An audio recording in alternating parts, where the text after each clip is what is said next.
Bonjour à tous, on se retrouve aujourd'hui pour les résultats de Raw du 13 juillet 2020.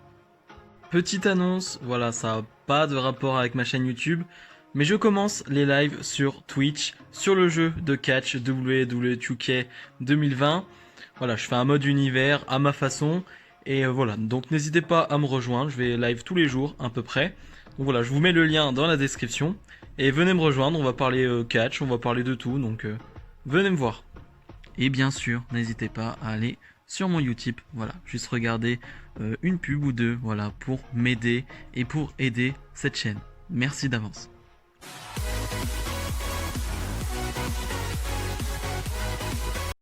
Et on ouvre le show avec le VIP Lounge de MVP qui a pour invité Dolph Ziggler. Pas grand chose d'intéressant. Drew McIntyre, le champion de la WWE, va arriver et va faire plutôt une bonne promo.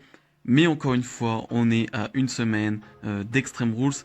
Et c'est souvent le Raw ou le SmackDown d'avant pay-per-view où les promos sont les moins intéressantes. Disons que tout a été dit, tout a été fait, on a compris l'histoire, on a compris où il voulait aller.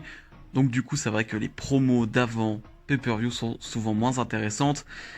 Et en plus, là, on nous sort un VIP Lounge, encore une fois, de MVP.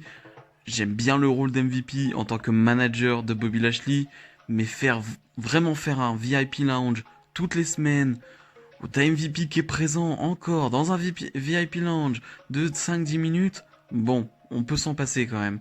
J'aime bien le rôle, encore une fois, d'MVP avec Lashley, mais le VIP Lounge, ce n'est pas une nécessité, ce n'est pas obligatoire, surtout chaque semaine. Mais voilà, encore une fois, on a une bonne promo de McIntyre qui se finit avec une droite sur Ziggler. Très intéressante la droite, hein. Franchement j'aimerais pas me la prendre tout simplement, parce que très violente. Mais voilà, encore une fois, on attend juste le match ce week-end qui va être très très bon. Mais il n'y a plus grand chose à dire, donc vivement ce match. Match tag entre les Viking Raiders et Andrade et Angel Garza. Un match tag par élimination. Voilà, c'est assez rare, c'est même inédit quasiment, j'ai envie de dire, parce que voilà, ça fait très longtemps que j'en ai pas vu en tout cas. S'il y en a eu un, je dois vraiment pas m'en rappeler. Mais pour le coup, le match était très cool. Voilà, c'est un match qui a lieu parce que la semaine dernière, on a eu un match 3 contre 3 qui incluait ces deux équipes, sauf qu'il y avait Big Show et Randy Orton qui étaient rajoutés. Et Randy Orton avait donné la victoire, on va dire, à l'équipe de Garza et Andrade. Et on a un bon petit match, encore une fois. Franchement, on a 10-15 minutes de bon catch. Et j'ai bien aimé, c'est que d'habitude, on a, comme d'habitude, les mésententes entre Angel Garza et Andrade qui, pour ma part, me saoulent parce que j'ai juste envie de les voir en équipe et en tant que vraie équipe, pas juste un duo qui fait que de se trahir, qui fait que d'avoir des mésententes. C'est ce qu'on a depuis le début de la formation de ce duo, même du trio avec Austin Theory. Enfin, ça ne faisait que ça et ça commençait vraiment à me saouler. Et là, dans ce match, on n'en a pas vraiment. Au contraire, on a plutôt un duo très solidaire. Un duo très solidaire qui va, voilà, grâce à cette solidarité, l'emporter. Voilà, ils vont gagner face aux Viking Raiders. Une belle victoire. Franchement, gagner contre les Viking Raiders dans un bon petit match de 10-15 minutes, ce n'est pas rien. Donc je pense que voilà, ça va peut-être les propulser un peu plus haut, peut-être pour un match face au Street Profit pour le titre, mais dans tous les cas, c'était vraiment un chouette moment. Les Iconics font face à Ruby Riott et Bianca Belair, la revenante, voilà, dans un segment backstage qui a eu lieu un peu plus tôt. Ruby Riott, encore une fois, qui a été moqué par les Iconics, hein, on a l'habitude, hein, c'est un segment qui se passe toutes les semaines, très clairement, et Bianca Belair est un peu venu aider, on va dire, Ruby Riott. Et donc on a ce 2 contre 2 avec, comme je dis, le retour de Bianca Belair qui avait dû faire 2 ou 3 apparitions à Raw, hein. Je rappelle qu'elle a été transférée à Raw avec les Street Profits dans un premier temps, et après on ne l'a plus vue, hein. On ne l'a clairement plus vue.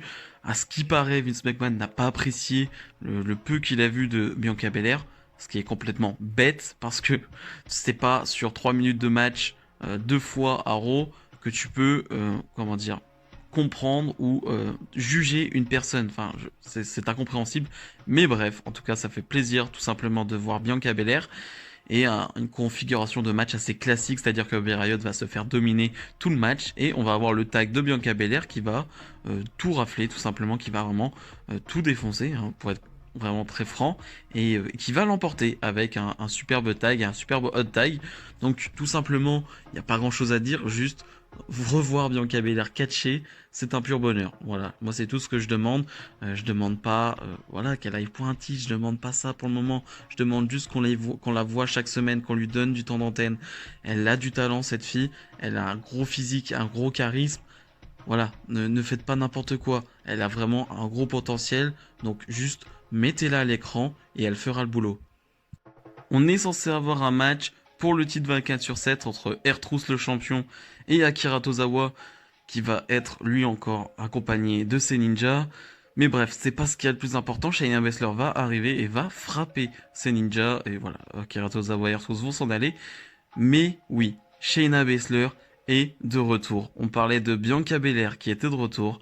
Et cette fois-ci, le segment d'après, quasiment, Shayna Baszler va faire une petite promo et dire qu'elle est de retour et que voilà, il fallait arrêter toutes ces bêtises, va parler de R-Truth, Akira Tozawa, de la division féminine et que maintenant c'est bon, elle est bien là et elle va régner sur cette division et j'ai envie de dire, il est temps de faire cela parce que, ok, Shayna Baszler, il y a des détracteurs et tout, c'est pas forcément un style que tout le monde aime, c'est pas forcément en termes pur catch, la meilleure catcheuse, on est d'accord, mais en termes de personnage, en termes d'attitude, en termes de charisme, eh ben, elle mérite mieux que ce traitement des dernières semaines. Ça, enfin, on ne peut qu'être d'accord, j'imagine, parce que on ne la voyait plus. Voilà, ça fait quand même, je sais pas, un petit moment qu'on ne l'a pas vue. Je sais pas. Moi, je pense à des Asuka Shayna Baszler. Je pense à ce genre de match qui peut être très intéressant pour la division féminine et qui peut porter Shayna Baszler, qui peut porter le règne de Asuka. Enfin, ça ne peut être que gagnant-gagnant. Donc avoir une Shayna Baszler dans ton roster et ne pas l'utiliser, je trouvais ça très dommage. Donc là pour le coup, une Shayna Baszler qui revient, qui fait une petite promo très badass, et ben moi je dis oui. Je dis oui et j'en suis très content. Promo du Messiah Seth Rollins. Pour être franc avec vous, je n'ai pas trop apprécié, disons que c'est un peu redondant. On a compris ce qu'il voulait dire, ça fait des semaines qu'il le dit. Et en plus j'ai trouvé la promo un peu longue. Mais en bref, voilà, Kevin Owens va arriver et voilà, ils vont pareil, Kevin Owens qui va un peu raconter la même chose que ces dernières semaines et voilà, Murphy va arriver pour frapper, voilà, on va dire Kevin Owens, mais Aleister Black va frapper Murphy et donc on va avoir un Murphy contre Aleister Black, un match qu'on a vu et revu et revu et revu et je le dis souvent, moi je m'en fiche un peu si un match on le voit 10 fois. À partir du moment où les 10 fois c'est excellent. Moi je n'ai aucun problème avec ça. À partir du moment où tu vois du bon catch, je vais pas me plaindre très clairement. Maintenant, c'est vrai que je trouve que leurs premiers affrontements étaient vraiment très très cool. Vraiment. Là, c'est plutôt des matchs basiques. Voilà, c'est vraiment des petits matchs basiques. Il n'y a pas grand chose à en retirer. Sauf, là pour le coup, le Black Mass de Aleister Black est impressionnant. Voilà, Murphy va être sur la deuxième corde, voilà, en quelque sorte. Et vraiment, Aleister Black qui va vraiment avoir une souplesse incroyable en portant ce Black Mass très très haut. Et Aleister Black va remporter ce match. Va s'en suivre, voilà, Rollins qui va se retrouver sur le ring avec Owens. Rey Mysterio va arriver, mais on va enchaîner avec Owens face à Seth Rollins. Donc on enchaîne avec Seth Rollins face à Kevin Owens, une revanche de leur match à WrestleMania, et pour le coup on va leur donner énormément de temps, là aussi 15-20 minutes je dirais, je n'ai pas le temps précis, mais vraiment on va leur laisser du temps, et encore une fois, bah, la magie va opérer en quelque sorte, j'ai envie de dire, parce que vraiment on a un bon match, on a vraiment un très bon match, où les deux se surpassent encore et encore. Seth Rollins est incroyable, Kevin Owens est incroyable. Que dire de plus, très clairement, à part voilà, que j'ai pris énormément de plaisir, tout simplement, à voir ce match. Et on a une fin de match où Rey Mysterio, Dominic et Aleister vont être des faces, mais voilà, vont avoir une attitude de heel en quelque sorte, parce que une attitude de clan. Voilà, ils vont encercler le ring tout simplement à 3. Et ça va un peu perturber Seth Rollins qui du coup est perturbé et Owens va en profiter pour porter un stunner et l'emporter. Voilà, une victoire on s'y attendait un peu parce que voilà, avec le surnombre, sur le ring, enfin en dehors du ring, on s'en doutait, mais voilà. Mais victoire de Kevin Owens sur Seth Rollins. On va avoir une promo ensuite de Rey Mysterio, voilà, qui nous rappelle que voilà, ce dimanche à Extreme Rules, on a un match entre Rey Mysterio et Seth Rollins, Eye for Eye. Et voilà, il y a des rumeurs sur ce match. Alors, je sais pas si vous êtes au courant, mais il pourrait y avoir un œil en CGI, voilà, avec des effets spéciaux rajoutés sur la fin de match. Bon, on va attendre de voir, mais très clairement, ça fait peur. Ce genre de news, on te sort ça comme ça, un peu de nulle part. Tu dis qu'est-ce qu'ils peuvent faire encore une fois. On est habitué à des surprises du côté de la WWE, mais des effets spéciaux, ça serait un peu une nouveauté en quelque sorte dans un match, ce genre d'effets spéciaux. Donc on va voir, c'est intriguant. Le Seth Rollins contre Rey Mysterio déjà m'attire parce que voilà, ça peut être exceptionnel, mais on va voir comment ça va se terminer et comment ils vont faire tout ça. Mais voilà, on va voir ça. Randy Orton face à R-Truth dans un match très rapide. Ce n'est pas le match en lui-même qui est intéressant parce que Randy Orton va l'emporter en quelques secondes, ce qui est assez logique. Mais c'est après le match où Big Show va arriver parce que Orton voulait porter son punt kick sur R-Truth, mais Orton va dire que R-Truth n'est pas vraiment sur la liste des punt kicks, c'est le Big Show qui est sur la liste des punt kicks. Et c'est pourquoi la semaine prochaine il le challenge pour un match Randy Orton contre Big Show dans un match non sanctionné. Donc la semaine prochaine, on aura ce match. Bon, voir Randy Orton contre Big Show en 2020, ça m'excite pas trop, je vais pas vous mentir. Maintenant, Randy Orton est excellent, je vous le dis chaque semaine parce que c'est vrai. Big Show, il fait du Big Show, mais j'ai pas envie que le match dure très longtemps. J'ai envie que Randy Orton, encore une fois, monte son statut de Legend Killer et on termine assez rapidement avec un punt kick, très clairement.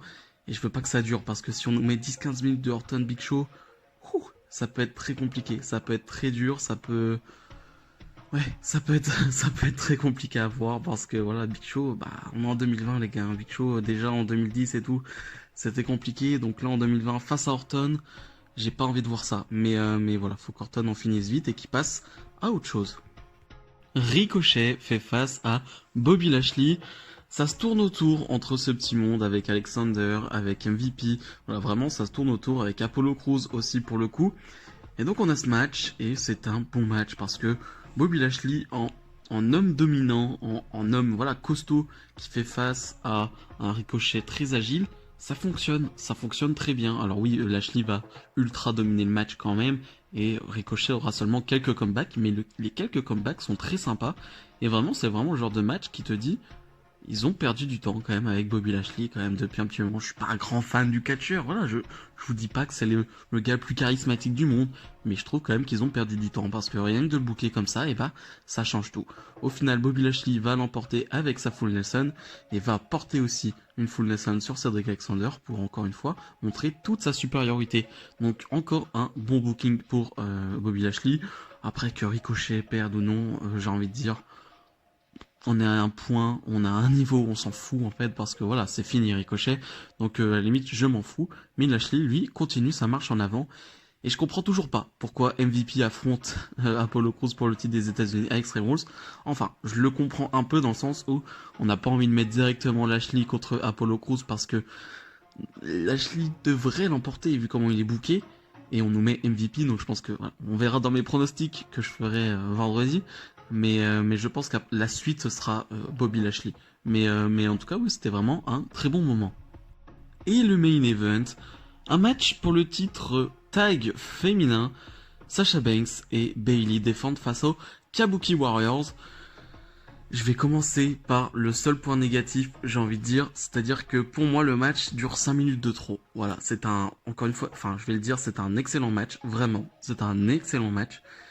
Mais vu que c'est un match qu'on a peut-être déjà vu, mais sous diverses configurations, Sasha Banks et Bayley, on les voit très souvent quand même catcher, voire toutes les semaines, voire 2 fois par semaine, Raw, SmackDown, même à NXT. J'aurais aimé 5 minutes de moins. Très clairement, j'aurais aimé 5 minutes de moins. Maintenant, vraiment, le match est très bon. On a vraiment une alchimie parfaite entre ces deux équipes. Même Kabuki Warriors, ça marche super bien. Sasha Banks Bayley, bon, ça marche super bien, mais on le savait. Et vraiment, ça nous donne un excellent match. Mais voilà, il y a les 5 minutes de trop. Voilà, je reviens dessus parce que c'est vrai que les 5 minutes de trop, voilà, ça, il y a vraiment un creux dans le match, il y a vraiment un gros creux dans le match et ça me gêne un peu. Mais bref, au final, on a une fin un peu bizarre où Kairi Sane va porter ça en insane elbow et Asuka va pas faire gaffe à Bailey. Voilà, Asuka qui va déjà célébrer quasiment et Bailey va en profiter pour enlever ce tombé. Et ensuite, Sasha Banks va prendre le dessus sur Kairi Sane et la faire abandonner. Voilà, forcément je m'y attendais. Sasha Banks et Bailey qui conservent leur titre et c'est Sane qui abandonne. On s'en doutait, hein, ça allait pas être Asuka parce que je rappelle que ce dimanche on a Sasha Banks contre Asuka, un match que j'attends énormément, vraiment que j'attends énormément. J'espère qu'ils vont leur donner du temps. Mais bref, en tout cas je trouve que c'était une bonne fin de Raw. Voilà, je trouve aussi que les titres par équipe féminin sont plutôt mis en valeur ces derniers temps. On les met dans les main events, on les met dans des matchs intéressants. Ça n'a pas toujours été le cas, hein. C'est un titre très récent mais qui n'a pas toujours été aussi bien booké, j'ai envie de dire. Donc c'est quelque chose à noter. En bilan, pas grand chose à dire sur ce Raw, pas grand chose d'intéressant dans le sens où Extreme Rules c'est dimanche et comme d'habitude les shows d'avant pay-per-view ne sont pas très intéressants, c'est juste vraiment des gros récapitulatifs de toutes les dernières semaines et pour le coup c'était un bon récapitulatif. Si cette vidéo vous a plu, n'hésitez pas à commenter et à liker, ça fera du bien à la chaîne.